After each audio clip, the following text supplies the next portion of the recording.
আসসালামু আলাইকুম। আপনারা দেখছেন বিডি আউটলুক আজকের বিশ্ব।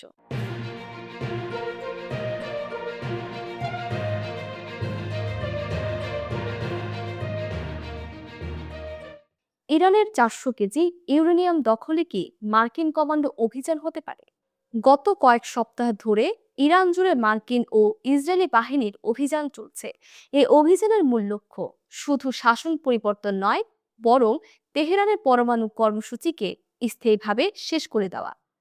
এই পরিস্থিতিতে সবচেয়ে বড় প্রশ্ন হলো ইরানের প্রায় 440 কেজি উচ্চমাত্রায় সমৃদ্ধ ইউরেনিয়াম। সামরিক বিশেষজ্ঞরা ধারণা করছেন মার্কিন প্রেসিডেন্ট হয়তো কোনো বিশেষ কমান্ডো অভিযানের মাধ্যমে এই ইউরেনিয়াম দখল বা ধ্বংস করে যুদ্ধের অবসান আনতে চাইছেন। তবে মাটির গভীরে সুরক্ষিত এই পরমাণু ভান্ডার উদ্ধার করা বা ধ্বংস করা যে সহজ নয়, তা সামরিক পরিস্থিতি থেকেই বোঝা যাচ্ছে। গত বছরের জুনে নাতাঞ্জ, ইস্পাহান এবং ফোর্দোর মতো গুরুত্বপূর্ণ পারমাণবিক স্থাপনায় হামলার পর থেকেই ইরানের প্রকৃত পারমাণবিক সক্ষমতা নিয়ে সন্দেহ সৃষ্টি হয়েছিল। আন্তর্জাতিক পরমাণু শক্তি সংস্থা জানিয়েছিল ইরানের কাছে প্রায় 440 কেজি 60% সমৃদ্ধ ইউরেনিয়াম রয়েছে। এই পরিমাণ জ্বালানি যদি 90% পর্যন্ত সমৃদ্ধ করা যায়, তবে তা দিয়ে অন্তত 10টি পারমাণবিক বোমা তৈরি করা সম্ভব। সম্প্রতি মার্কিন বিমানবাহী ইরানের প্রাচীন সামরিক কমপ্লেক্সে 30,000 পাউন্ড ওজনের গর্ভভেদী বোমা ব্যবহার করেছে, যা 200 ফুট গভীর পর্যন্ত মাটি ভেদ করতে সক্ষম। উপগ্রহ চিত্রে দেখা গেছে হামলার ফলে এটি গোপন স্থাপনা মারাত্মকভাবে ক্ষতিগ্রস্ত হয়েছে।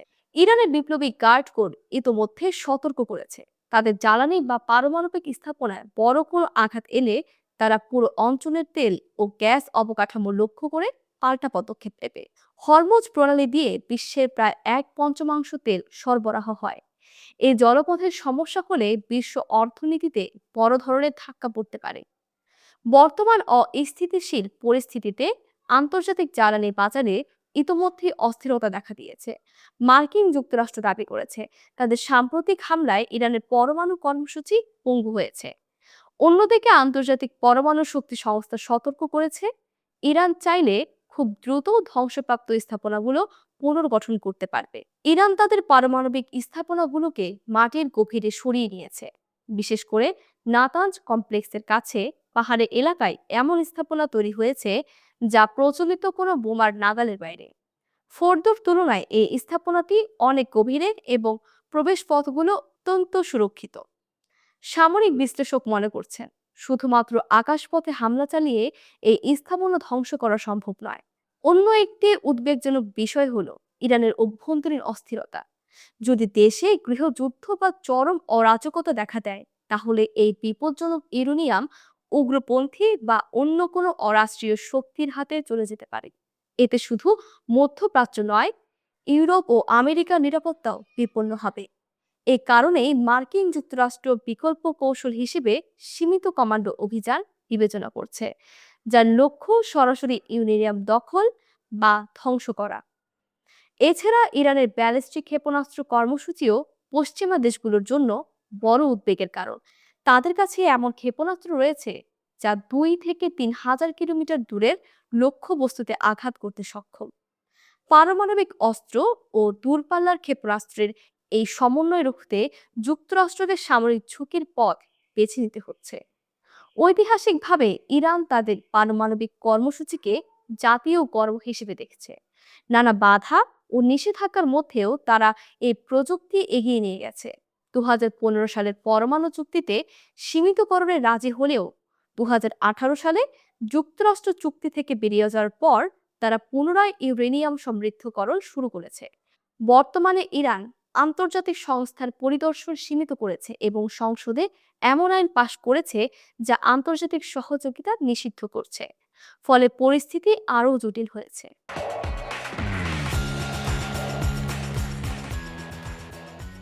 ইরানের পাল্টা জবাবে মুখ থুবড়ে পড়ছে যুক্তরাষ্ট্রের অত্যাধুনিক ড্রোন। ব্যয়বহুল এসব ড্রোন হারিয়ে বিপাকে মার্কিন সামরিক বাহিনী, সেই সঙ্গে বিস্মিত সামরিক বিশ্লেষকরা।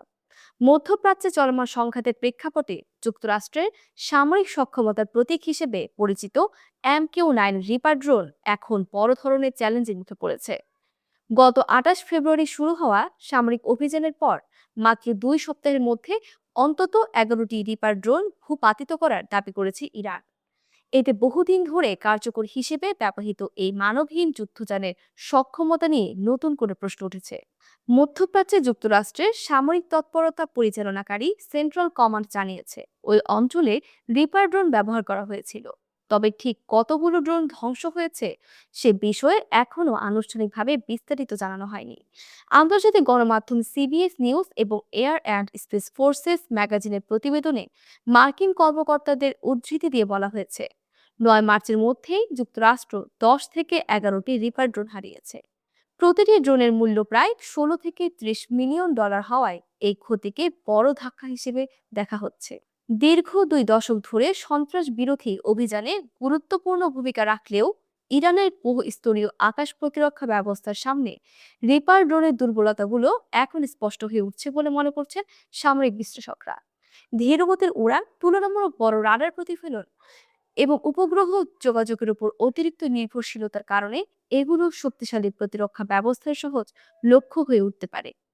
বিশ্লেষকদের মতে S-300 বা বাফার-373 ধরনের দূরপাল্লার আকাশ প্রতিরক্ষা ব্যবস্থার বিরুদ্ধে এই ড্রোন টিকে থাকা কঠিন। পাশাপাশি কিছু সূত্র জানিয়েছে ইরানের ইলেকট্রনিক যুদ্ধ ইউনিটগুলো জিপিএস সংকেত বিভ্রান্তি বা জ্যামিং প্রযুক্তি ব্যবহার করে অন্তত একটি ড্রোনের যোগাযোগ বিচ্ছিন্ন করতে সক্ষম হয়েছে। সামাজিক যোগাযোগ মাধ্যমে ছড়িয়ে পড়া কিছু ভিডিওতেও দেখা গেছে ইরানের আকাশে নজরদারি চালানোর সময় এসব ড্রোন শেষ পর্যন্ত ক্ষেপণাস্ত্রের আঘাতে ধ্বংস হয়ে যাচ্ছে, যদিও এসব ভিডিও স্বাধীনভাবে যাচাই করা সম্ভব হয়নি। রিপার ড্রোন মূলত গোয়েন্দা নজরদারি এবং নির্ভুল হামলার জন্য তৈরি।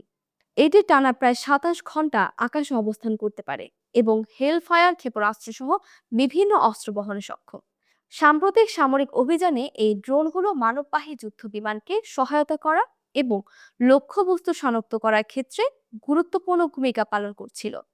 তবে সাম্প্রতিক ঘটনার প্রবাহ ইঙ্গিত দিচ্ছে ইরানের আকাশসীমায় যুক্তরাষ্ট্রের প্রযুক্তিগত আধিপত্য এখনো পুরোপুরি প্রতিষ্ঠিত হয়নি, বরং আধুনিক আকাশ প্রতিরক্ষা এবং ইলেকট্রনিক যুদ্ধ প্রযুক্তির মুখে ড্রোন নির্ভর যুদ্ধের বাস্তবতা নতুনভাবে সামনে আসছে।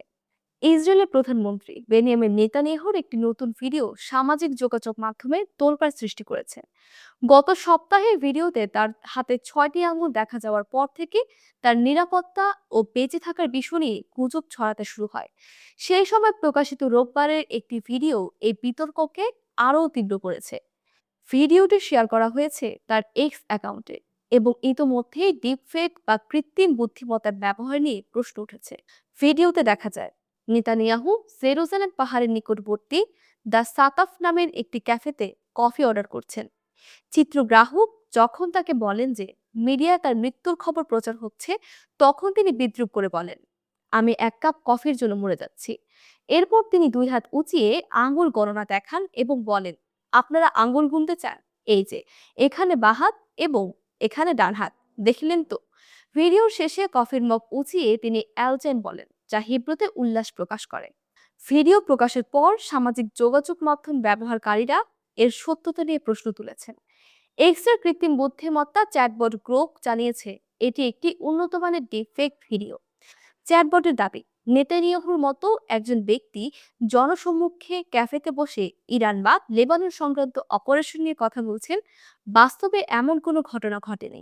নেটিজেনরা ভিডিওতে বিভিন্ন অসঙ্গতি লক্ষ্য করেছেন। একজন ব্যবহারকারী ক্লোজ আপ শট শেয়ার করে লিখেছেন, কফির অভ্যন্তর যেন অভিকর্ষ বলকেও হার মানাচ্ছে। এছাড়া কাউন্টারের পেছনে মাস্ক পরা গ্রাহকও দেখা যাচ্ছে। দারুণ চেষ্টা, কিন্তু এটি নেতানিয়াহু নয়। অন্য একজন খেয়াল করেছেন কফির দিকে তাকানোর সময় নেতানিয়াহুর মুখের আদল গোল থেকে উপবৃত্তাকার হয়ে যাচ্ছে। সব মিলিয়ে গ্রুপ পুনরায় নিশ্চিত করেছে ভিডিওটি শতভাগ কৃত্রিম বুদ্ধিমত্তা ব্যবহার করে তৈরি। এতে স্পষ্ট যে সামাজিক মাধ্যমে ছড়িয়ে পড়া নেতানিয়াহুর কফি ভিডিও কেবল দর্শককে বিভ্রান্ত করার জন্য তৈরি একটি কল্পিত দৃশ্য। বাস্তবতা এবং কল্পনার সীমানা এতটাই মিশে গেছে যে সাধারণ মানুষও তা সহজে আলাদা করতে পারছে না।